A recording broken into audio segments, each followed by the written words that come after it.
நாம் தமிழர் கட்சியின் ஒருங்கிணைப்பாளர் சீமான் மீது கடந்த 2010ஆம் ஆண்டு பதிவு செய்யப்பட்ட வழக்கு தொடர்பான இரு தரப்புகளின் மனுக்களை சென்னை உயர்நீதிமன்றம் இன்று பரிசீலனை செய்தது.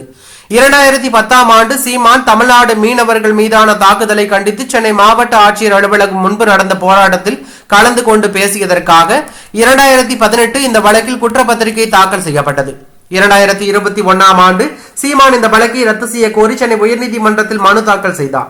காவல்துறை தரப்பு, சீமான் தரப்பு நீதிபதிகள் SM சுப்பிரமணியன் மற்றும் ஜோதிராமன் ஆகிய அமர்வில் இந்த வழக்கு அரசியல் மற்றும் சட்டப்பரப்புகளில் பரபரப்பாக பேசப்பட்டு வருவதாகவும், மேலும் இது சீமான் மற்றும் அவரது கட்சிக்கான முக்கியமான கட்டமாக விளங்குகிறது என்றும், மேலும் இந்திய இறையாண்மைக்கு எதிரான பேச்சு எனவும் சீமான் மீதான வழக்கை விரைந்து விசாரிக்க சென்னை ஐகோர்ட் உத்தரவு பிறப்பித்துள்ளதாக தகவல் வெளியாகி அரசியல் வட்டாரத்தில் பரபரப்பை ஏற்படுத்தி உள்ளது.